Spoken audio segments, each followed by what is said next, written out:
Hello everyone, how you guys doing out there? I hope everyone is doing great, wonderful, and fantastic. This is still the day that the Lord has made, so let us rejoice and be glad in it. All right. Today I'm going to be talking about something that has been trending on social media lately. But before I dive deep into it, I do want to say a very big thank you to all of you who've taken time out to subscribe to my channel. I appreciate all your support. Those of you who've been coming back to watch my videos every day, thank you so much. Thank you for helping us build this channel. And for those of you that are my returning subscribers, I totally appreciate you for helping me build this channel to what it is right now. Thank you so much. Thank you for all your support. If you're yet to subscribe, what are you waiting for? Subscription is totally free. All you got to do is hit that subscribe button and subscribe to this channel. Also, help us share these videos that you come across. Help us share them across all social media. Comment down below. Let us know how we're doing. That way we can continually improve our discussions and channel. Also, help us spread the news. Spread the news across all social media. Let people know what this channel is all about. Thank you so much. So I will be diving deep into Apostle Johnson Suleman's response to the criticisms that he had dished out on him. For those of you who do not know who Apostle Johnson Suleman is, let me give you a little bit synopsis of who he is. Apostle Johnson Suleman is from Auchi, Edo State in Nigeria, and he is the founder of Omega Fire Ministries located. It is headquartered in Auchi, Edo State in Nigeria. And this ministry has a lot of branches globally. And some people could refer to him as the general overseer of the ministry because he is the founder, he heads the ministry, he is the #1 citizen of that ministry. You can call him the first man of the ministry. So a lot of saga has come out lately about Apostle Johnson Suleman. It started way back when people talked about him and Stephanie Otobo, and there was another one between him and Pastor Davis, Mike Davids. And the last one that I heard about is when people talked about him buying a third private jet. There were so much criticisms that came as a result of him buying a third jet, a third private jet, and not because of just buying a third private jet. And there was a statement that he made, allegedly actually I did see a video where he said something like that he was praying for the pandemic not to end because that was when he purchased his third jet. So many people bashed out, so many people lashed out, so many people criticized him. And some people did say good things about him also. It wasn't all about bad things. So many people also said good things about him. And he finally came out and debunked so many things that people said. Apostle Johnson Suleman is one of those pastors that has done a lot for the nation. Sometimes people go wrong. Sometimes people do the wrong things because we're human beings. We're not wired to always be good all the time. Sometimes we could skip and make mistakes. He's human being. He's made mistakes also. But he had done a lot of good things for his community. He has done a lot of good things for his state. He has done a lot of good things for the nation. And it is obvious that most of these good things that he did, people really didn't say anything about them. People really didn't comment on those good things.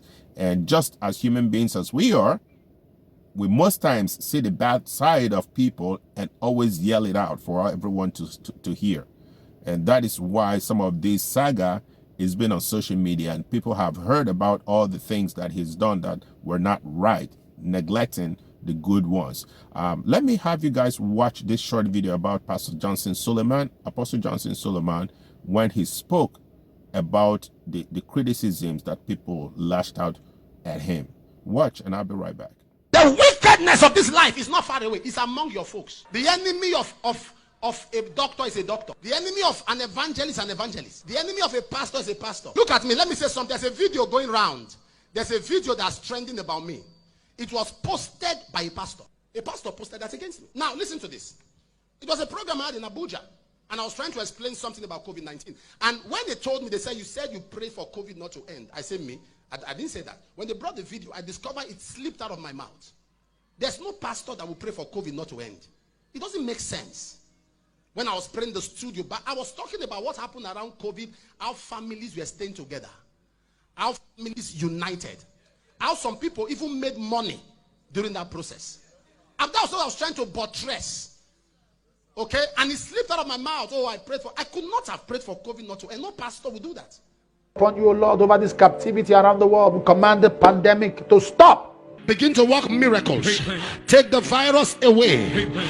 Take the virus away. Take the sicknesses away.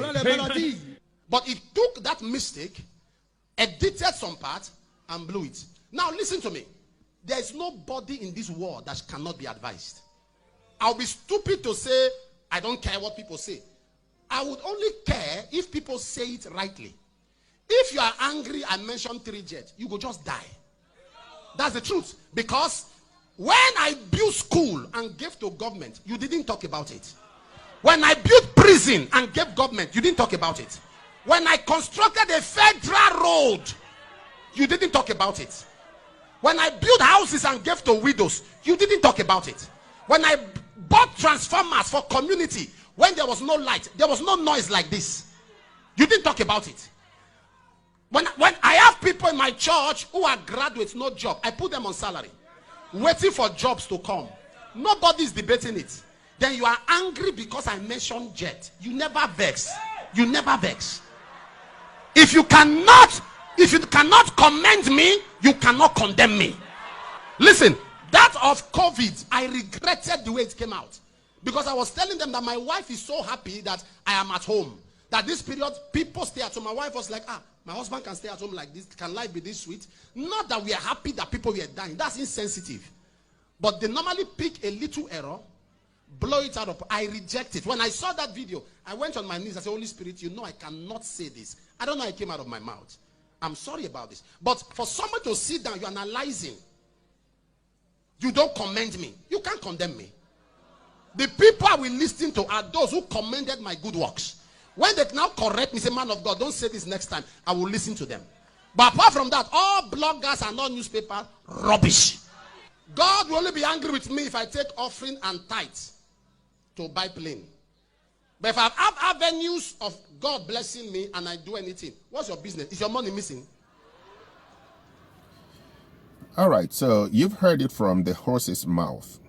The fact actually is, most times as pastors, this is not directly to Apostle Johnson Suleman. I know we're human beings, sometimes we make mistakes, but as men of God, as leaders that you are, as preachers, I think it is very important that you decide on what you can say and what you shouldn't say. It is very, very important that you weigh and measure your statements before they come out, because once they come out, it's very, very difficult to go back. Actually, it is impossible for those statements to go back. You can't take statements back once you utter them. They cannot go back. So it is very, very important that you scrutinize the things that you say, because you're a public figure. Because once you say it, a lot of people will take it to heart. Most people will take it for good. Most people will take it for bad. And you don't want division as a result of the statements that you utter. So my advice to all of you who are men of God, who are representing Christ here on earth, is to be very careful with what you say. What you say has a lot of weight, because a lot of people look up to you. I know you did say it slipped out of your mouth. I understand sometimes we make mistakes, but just be very careful with what you say. When you're making statements, when you're preaching, be very careful, because you're speaking to a whole lot of people, not just the congregation that is sitting watching you. There are a lot of people worldwide that also watch your program. And there are people who look up to you as an example. So once you say something that is negative and they take those negativity to heart, then their lives will be derailed completely. And those are the things you try to avoid as men of God. And for those of you who are out there who always criticize people for doing bad, also try to see the good side of these people. See the good side. Do some research and find out what good things they also did, so you can talk about the good things as well. Today, I decided to talk about the good side of Apostle Johnson Suleman, even though I've said something about him in the past, when he did say something about asking for permission. Actually, that wasn't bad. Asking for permission to go to the isolation centers, COVID isolation centers, to pray for people who were infected. And I did say he really didn't need permission, because as a man of God, all you've got to do is take up the mantle and move and do it, not just asking for permission. Today, I've decided to say some good things about Apostle Johnson Suleman. He actually has done a lot of good things. He has helped a lot of widows. He's helped the government. He's helped his church members, a lot of people who don't have jobs. He's placed them on payroll. That's a lot to ask of one man. He's done a lot of good things. So let us give kudos to people who deserve kudos.